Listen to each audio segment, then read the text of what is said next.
Hi, thank you for joining me today for this brief presentation on J.LOHR Vineyards and Wines.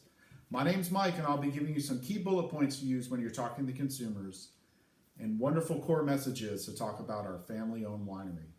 I will provide this visual aid for you all to have. It's fantastic to show the guests and it reminds them of trips to wine country. Always encourage the SoCal residents to drive to Paso Robles. But you can't mention our acreage in Napa. We make a fantastic cab from St. Helena, Carol's Cabernet.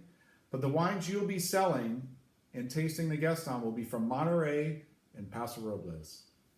The three core elements of our company: family, place, and craft. All we got to do is take a look at the bottle and you see J.LOHR. The J is for Jerry. Jerry grew up in South Dakota to a hard-working farming family. After going to South Dakota State University, he was able to head off to Stanford for graduate school.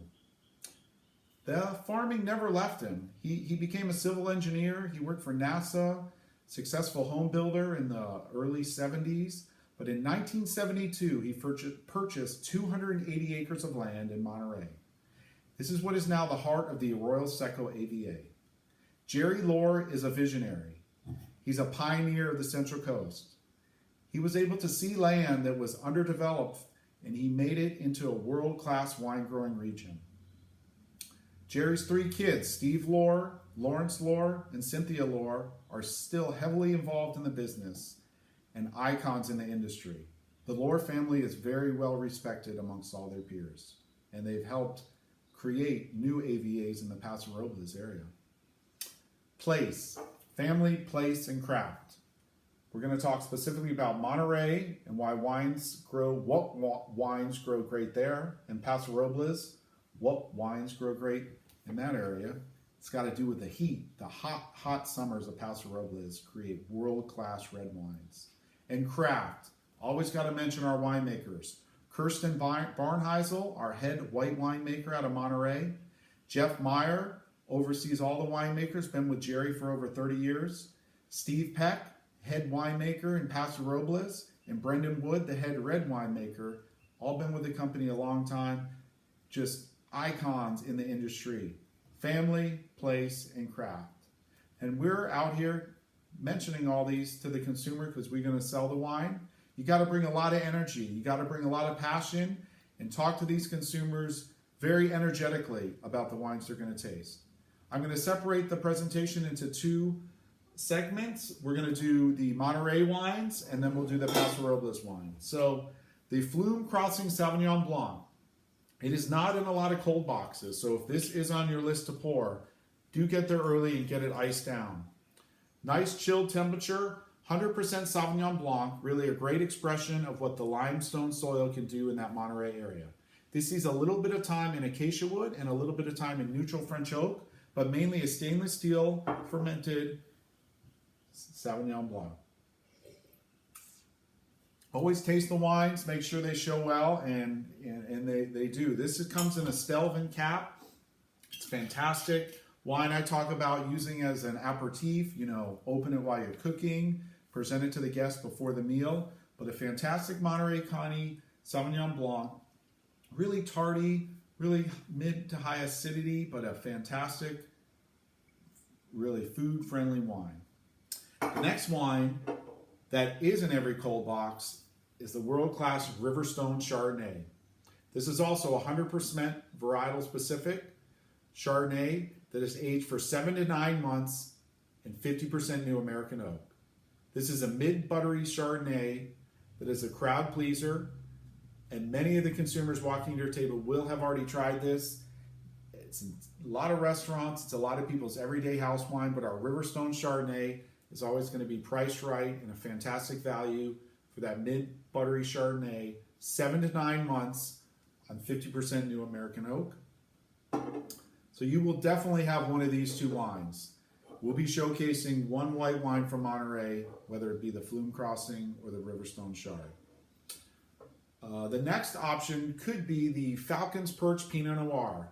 100% Pinot Noir, mid-aged ability on oak, but this is a very light Pinot that gives a fantastic reference to what we do as far as sustainability in the vineyards. This is our Falcon's Perch Pinot Noir. Every label has a name at the top right here, and that has to do with the area and why we chose this area to produce this wine.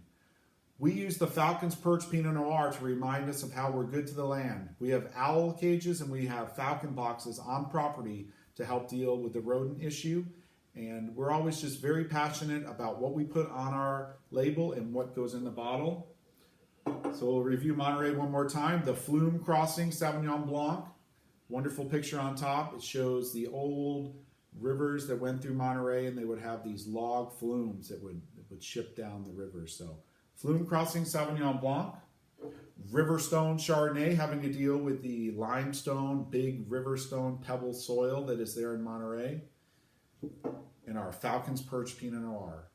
Fantastic examples of Monterey wine. Great values from our J.LOHR winemaking team in that area of Monterey. Next wines, you will definitely have 1 to 2 of these. Let's start with our Los Osos Merlot. Los Osos, named for the soil type in Monterey, in Paso Robles. This is a Merlot that is 82% Merlot, 16% Malbec, and 2% Cabernet Sauvignon. This sees 12 months on American oak, and this is our Los Osos Merlot from Paso Robles. You'll want to talk about getting up to Paso Robles. You'll want to talk about why the red wines do so well in Paso, and that's because of the big temperature differential. It gets to be over 100 degrees, June, July, August. The grapes really get stressed. We do minimal watering to really work the vineyards and make the vines grow deep into the soil. And what happens every night is the cool air from Cambria comes in and it cools it down. So it's about a 50-degree swing every day, and it's why these wines are world class.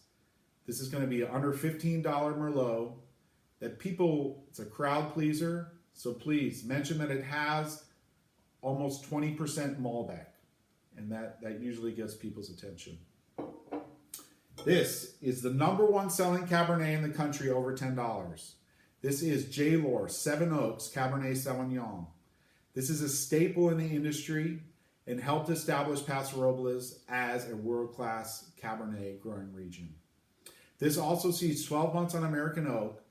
And again, use this. #1 selling Cabernet in the country, over $10.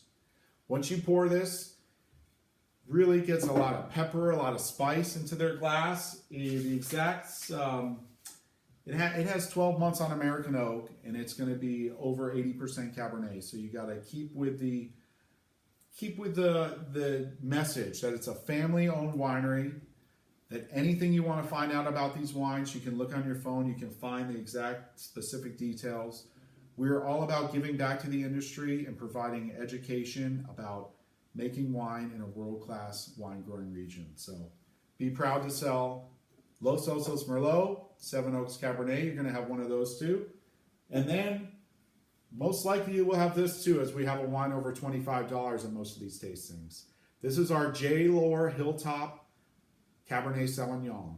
As you can see, it's a bit different label. These are our estates wines. These sees time on American oak. Whenever you see this with the black and gold label, this means it sees time on French oak, and it's the upper percent of the grapes that we grow on our property. This Hilltop is 90% Cabernet, 6% Petit Verdot, 4% Cabernet Franc, and this sees 18 months and 50% new French oak. So American oak on the estates line, French oak on the vineyard series line, world-class Cabernet, fantastic special occasion wine. Once they taste this, it's like velvet, black cherry. You get a lot of aromas and plum, and it really showcases what Paso Robles can do with their soil type and with their climate. So remember, J.LOHR, family, place, and craft. Jerry from South Dakota came out to go to Stanford, never forgot where he came from, and went into the wine growing region in the mid-70s. Helped establish Paso Robles as a great wine growing region in the mid-80s, and continues to be a pioneer in the industry, so well respected, and a true honor to sell his wine. So Please encourage people to drive to Paso Robles. We have a great tasting room.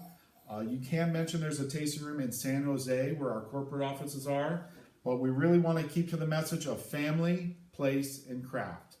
And I really appreciate your time today. You can reach me anytime with any more questions, and I look forward to seeing your recaps of these wonderful demos. And thanks again for all your help out there. Cheers.